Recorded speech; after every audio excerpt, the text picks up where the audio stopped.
Daddy నేను చేసింది రైటో రాంగో నాకు తెలియదు. నేను మైకిల్తో సేఫ్గా ఉన్నాను, హ్యాపీగా ఉన్నాను. లైఫ్ లాంగ్ ఏ ప్రాబ్లం వచ్చినా తనతో హ్యాపీగా ఉండగలననే నమ్మకం నాకు ఉంది. నా ఇష్ట ప్రకారమే నేను వచ్చాను. నా ఇష్టంతోనే తను నేను మ్యారేజ్ చేసుకున్నాను.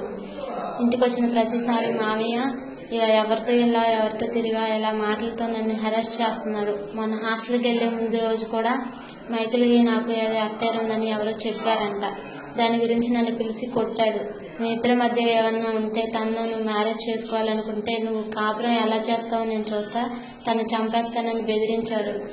అస్తమానం ఏదో ఒకటి అంటూ నన్ను హెరాస్ చేస్తూనే ఉన్నాడు. ఇంకా నేను కాలేజీకి వెళ్ళినా చదవలేకపోయాను. అస్తమానం అవే గుర్తొస్తున్నాయి. ఆ ఆలోచనలో ఇంక ఏం చేస్తున్నాను నాకే అర్థం కాలేదు. ఇంకా ఆ టైంలో మైకిల్కి ఫోన్ చేసి ఇలా వెళ్ళిపోదాం, ఇలా జరిగిందంతా చెప్పాను. కానీ నాకు ఏజ్ సరిపోదు కదా, 1 ఇయర్ ఆగు, ఇంట్లో ఒప్పించి మ్యారేజ్ చేసుకుందాం అన్నాడు. నేను కుదరదు, నువ్వు రాకపోతే చచ్చిపోతానని బెదిరించాను. ఇప్పుడు ఇంటికి వెళ్తే నన్ను చదువు ఆపేస్తారు, ఇంకా మన ఇద్దరికి మ్యారేజ్ చేయరు, మాయ ఏదో ఒకటి చేస్తాడు, లేదని చంపేస్తాడు అని చెప్పి నేను ఇలా అన్నాను.